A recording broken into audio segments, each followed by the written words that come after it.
मेरे घर में मनहूस बहू के लिए जगह नहीं है। सुमन अपने हाथों की मेहंदी देखकर शर्मा रही थी, जिसमें उसके पति राजेश का नाम अभी भी चमक रहा था। उसकी शादी को अभी केवल 2 दिन ही हुए थे। शादी के बाद पहली रात तो दोनों पति पत्नी इतने थके हुए थे कि उन्हें बात करने की फुर्सत भी नहीं मिली थी। और आज शाम से ही सुमन का हृदय कांप रहा था कि आज की रात वो राजेश के साथ अपना समय बिताने वाली है। राजेश भी बीच बीच में अपनी चोर निगाहों से उसे निहार रहा था। दूसरे दिन वह दोनों बैठे ही थे कि तभी राजेश को किसी नए नंबर से फोन आया और वह घबराया हुआ तेजी से बाहर निकल गया। सुमन को भी समझ में नहीं आ रहा था कि वह अचानक से कहाँ चले गए। 1 घंटे के बाद बाहर आंगन में चीख पुकार मच गई। सुमन घबरा गई कि क्या हो गया, और वह तुरंत जब अपने कमरे से बाहर आई तो उसके होश ही उड़ गए, क्योंकि कुछ लोग मिलकर उसके देवर की मृत देह को लाकर आंगन में रख रहे थे। तभी उसकी सास अपने बेटे की देह से लिपटकर फूट फूट कर रोने लगी। सुमन स्तब्ध सी खड़ी रह गई। राजेश भी बौखला उठा था। उसकी आंखों से आंसू रुकने के नाम ही नहीं ले रहे थे। बाकी सब लोगों की बातें सुनकर सुमन को पता चला कि उसके देवर रोहित ने बहुत ज्यादा शराब पी ली थी और फिर शराब के नशे में बाइक चला रहा था और एक्सीडेंट में उसकी मृत्यु हो गई। सुमन दौड़कर अपनी सास के पास गई और उन्हें संभालने की कोशिश करने लगी। उसकी सास का रो रो कर बुरा हाल हो रहा था और वो वहीं पर बेहोश हो गई। बड़ी मुश्किल से सुमन कुछ औरतों की मदद से उन्हें कमरे के अंदर लेकर आई और डॉक्टर को बुलाकर उन्हें होश में लाई। उधर रोते बिलखते सब ने रोहित को अंतिम विदाई दी। कहाँ घर में राजेश के विवाह के कारण खुशियों का माहौल था और अब घर में मातम मनाया जा रहा था। खैर, जो होना था वह तो हो ही चुका था। राजेश की शादी को अब 15 दिन हो चुके थे और अब उनकी छुट्टियां भी खत्म हो चुकी थी। उन्हें अभी वापस काम पर भी जाना था, इसीलिए वह अपने कमरे में बैठकर अपनी पैकिंग कर रहा था। तभी उसकी नवविवाहिता पत्नी सुमन आंखों में आंसू लिए हुए उसे पैकिंग करते हुए देख रही थी। तभी राजेश ने धीरे से कहा कि तुम उदास क्यों हो रही हो? अगली बार मैं आऊंगा तब सब कुछ ठीक हो जाएगा। अभी माँ को तुम्हारी ज्यादा जरूरत है। मैं जल्दी ही वापस आने की कोशिश करूंगा। देखो सुमन, घर में ऐसा हादसा हो गया कि हम एक दूसरे के साथ ज्यादा समय ही नहीं बिता पाए और मैं जानता हूँ कि तुम्हारे बहुत सारे अरमान होंगे, लेकिन देखना, मैं तुम्हारे जीवन में खुशियां ही खुशियां भर दूंगा, पर उसके लिए मुझे थोड़ा वक्त दीजिए। अपने पति की बात सुनकर सुमन ने अपने आंसू पोंछते हुए कहा कि आप निश्चिंत होकर जाइए, मैं माँ जी का बहुत अच्छे से ख्याल रखूंगी। अभी मैं आपके लिए खाना लेकर आती हूँ। इतना कहकर वह रसोई की तरफ चली गई। राजेश भी दुखी मन से फिर से पैकिंग करने लगा। राजेश और सुमन की शादी को अभी 15 दिन ही हुए थे। सुमन अपनी आंखों में अपने भविष्य के न जाने कितने सुनहरे सपने सजाकर इस घर में आई थी, लेकिन उसके सारे सपनों को गहरा झटका लग गया था। उस दुर्घटना के बाद से ही सुमन की सास एकदम सुन्न होकर एक कोने में बैठी रहती थी। उसकी सास अपने बेटे रोहित से बहुत प्यार करती थी। वैसे तो वह राजेश की सौतेली माँ थी। राजेश जब 10 वर्ष का था तो उसकी माँ का देहांत हो गया था और उसके पिताजी ने दूसरी शादी कर ली थी। जब उसके पिताजी दूसरी शादी करके उस घर में आए थे तो राजेश ने भी दिल से उन्हें अपनी माँ का स्थान दिया था।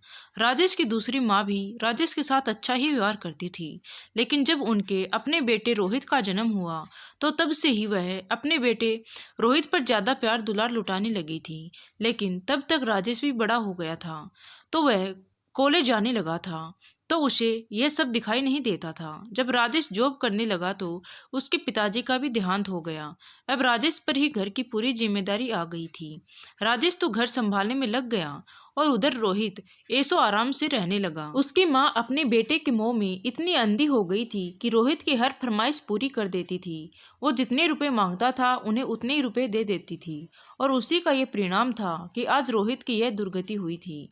राजेश अपने काम के सिलसिले में मुंबई रहता था और उसका परिवार कानपुर में रहता था।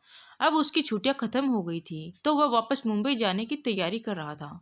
उधर सुमन भी ऐसे समय में बहुत दुखी थी, क्योंकि उसकी शादी के अगले दिन ही यह दुर्घटना हो गई थी। तो बहुत से लोग अपनी दबी जुबान से उसे अपशगुनी और मनहूस कह रहे थे, मगर सुमन किसी तरह अपने दुख को दबाकर अपनी सास की देखभाल कर रही थी। राजेश शाम को अपना सामान लेकर स्टेशन जाने के लिए निकल गया, लेकिन स्टेशन पहुंचने पर पता चला कि उसकी ट्रेन कैंसिल हो गई है, तो वह फिर से घर वापस आने के लिए निकल पड़ा था और इधर राजेश की माँ राजेश के जाते ही सुमन के पास पहुंची और सुमन से कहने लगी कि देखो बहू, तुम इस घर की दहलीज के अंदर मत आना। तुमसे मैं जितना कहती हूँ उतना काम करो और चुपचाप घर के बाहर पड़ी रहो। मेरे घर में तेरे जैसी अपशगुनी और मनहूस बहू के लिए जगह नहीं है। ये सुनकर सुमन चौंक गई और कहने लगी कि मम्मी जी, ये जो कुछ भी हुआ उसमें मेरी क्या गलती है। उसकी सास गुस्से में कहने लगी, कल मुंही कहीं की, निकल मेरे बेटे के कमरे से बाहर, जाकर गौशाला में अपना बिस्तर लगा लें। सुमन की सास ने उसके बाल पकड़कर उसको कमरे से बाहर निकाल दिया। तभी अचानक से उनका बेटा राजेश वहां पर पहुंच गया और उसने अपनी माँ का हाथ पकड़ते हुए कहा कि माँ, तुम ये क्या कर रही हो।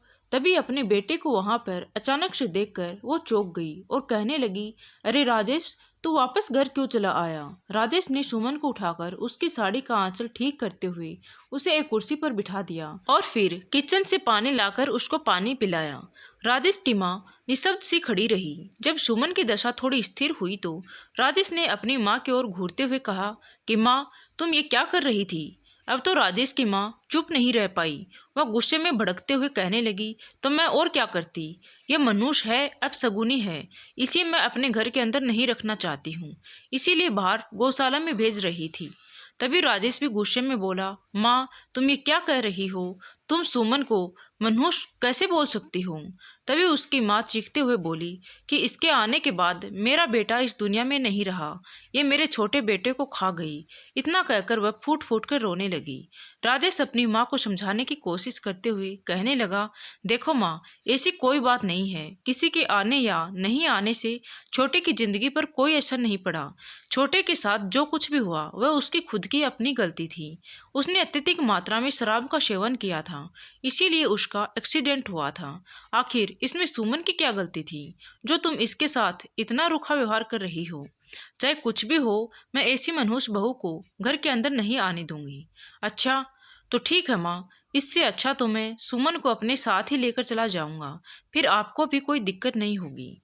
तभी उसकी माँ फिर से गुस्से में चिल्लाने लगी, हाँ हाँ, ले जा तू इसे, अब तो अपनी पत्नी के ही गुणगान करेगा। आखिर तूने दिखा ही दिया कि तू मेरा सौतेला बेटा है। मेरी किस्मत फूटी थी जो मेरा सगा बेटा इस दुनिया से चला गया, और अब तुझे तेरी ये मनहूस पत्नी ही प्यारी लग रही है। राजेश का दिल तड़प उठा। वह दुखी स्वर में बोला कि माँ, जहाँ तक बात रही मनहूस होने की, तो जब आप इस घर में ब्याह कर आई थी उसी दिन मेरी दादी का भी स्वर्गवास हो गया था। तो क्या आप भी मनहूस थी। माँ, मैंने कभी भी आपको सौतेली माँ नहीं समझा, हमेशा आपको अपनी माँ की तरह सम्मान दिया। लेकिन आज आपकी हरकत देखकर मुझे बहुत शर्मिंदगी महसूस हो रही है।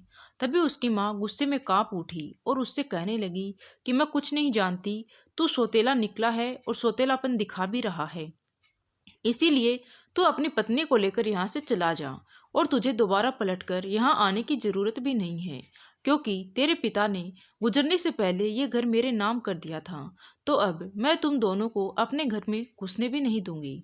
तभी राजेश दुखी स्वर में बोला, माँ, हमारा रिश्ता बचा रहता मेरे लिए वही काफी था। तुम यह घर अपने पास रखो, मेरे पास रहने की जगह है, मैं वहां पर सुकून से रह सकता हूँ। लेकिन बस मुझे यही तकलीफ रहेगी कि अपनी सगी माँ को तो मैंने बचपन में खो दिया था, और अब तुझे माँ माना था तो अब तुम भी मुझसे दूर चली गई। इतना कहकर उसने अपने आंसू पोंछे और सुमन को अपने साथ लेकर वहां से चला गया। उनके जाने के बाद सुमन की सास बिल्कुल अकेली पड़ गई और इस उम्र में वह अकेली रहने से घबरा रही थी। तो उसने अपने भतीजे और उसकी बहू को बुलाकर अपनी देखभाल करने के लिए उन्हें घर में रख लिया, और उसके भतीजे ने उसके साथ ऐसी चालाकी की कि उसको समझ ही नहीं आया। एक दिन उसके भतीजे ने अपनी बुआ जी से कहा, बुआ जी, आपने मेरे लिए कितना कुछ किया है, इतना तो कोई माँ बाप भी अपने बेटे के लिए नहीं करते हैं। तो मैं भी सोच रहा था कि मैंने एक प्लाट लिया है और क्यों ना वो मैं आपके नाम ही कर देता हूँ, ताकि आपके बेटे राजेश को भी पता चले कि मैं आपको कितनी इज्जत से रखता हूँ। तभी राजेश की माँ बोली, अरे नहीं नहीं बेटा, इसकी कोई ज़रूरत नहीं है, क्योंकि तेरे फूफा जी मरने से पहले ये घर मेरे नाम करके गए थे।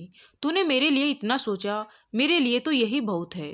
काश मेरा बेटा राजेश भी मेरे लिए इतना सोचता, लेकिन नहीं, उसे तो सिर्फ अपनी पत्नी का ही प्यार दिखाई दिया और उसको यहाँ से लेकर चला गया। तभी उनके भतीजे ने अपनी पत्नी को आवाज़ लगाई कि सुषमा, वो फाइल लेकर आना, और अपनी बुआ जी से बोला, नहीं बुआ जी, जब आपने मुझे अपना सहारा माना है तो फिर क्या मैं एक प्लाट भी आपके नाम नहीं कर सकता? आप इस पर साइन कीजिए। तभी उन्होंने खुशी खुशी उस पर साइन कर दिया और मन ही मन सोचने लगी कि मेरा भतीजा कितना अच्छा है। आज के दिन कोई अपना सगा बेटा भी अपनी माँ के नाम पर कोई प्रॉपर्टी नहीं लेगा। साइन होने के बाद दूसरे दिन ही उनके भतीजे ने उनको उस घर से निकाल दिया और कहा कि जाती रहो बुढ़िया यहाँ से, इस घर में आपके लिए कोई जगह नहीं है, क्योंकि ये घर मैं अपने नाम कर चुका हूँ। तभी राजेश की माँ चौंक गई कि ये घर तो मेरे नाम था। उसने अपने भतीजे से कहा, तू ये क्या बोल रहा है, पता भी है तुझे? क्योंकि ये घर तो तेरे फूफा जी मेरे नाम करके गए थे। तभी उनके भतीजे ने कहा, हाँ करके गए थे बुआ जी, लेकिन अब ये घर मेरे नाम हो चुका है, क्योंकि कल ही मैंने आपसे इस घर के कागजात पर साइन करवाए थे। क्या आप इतनी जल्दी भूल भी गई? लेकिन बेटा, वो तो तूने अपनी खुद की प्रॉपर्टी मेरे नाम की थी ना। अरे बुआ जी, इतनी आसानी से आप थोड़ी ना उस पर साइन कर देती, इसीलिए मैंने चालाकी खेली। और अब आप यहाँ से चली जाइए। इतना कहकर उनके भतीजे ने उनको घर से बाहर निकाल दिया और अपना दरवाजा बंद कर लिया। राजेश की माँ बाहर पड़ी पड़ी रोती रही और पछताती रही कि काश अगर मैंने अपने बेटे को यहाँ से नहीं निकाला होता तो कम से कम ऐसे समय में वो मेरे साथ इतना दुर्व्यवहार तो नहीं करते। मेरी एक गलत सोच के कारण मेरा अपने ही बेटे बहू से रिश्ता टूट गया। सही कहते हैं लोग कि अपने तो अपने ही होते हैं, लेकिन अब पछताने से क्या होगा जब चिड़िया चुग गई खेत। धन्यवाद दोस्तों। कहानी अच्छी लगी हो तो प्लीज़ वीडियो को लाइक करें और चैनल पर नए हैं तो चैनल को सब्सक्राइब करें। Thank you.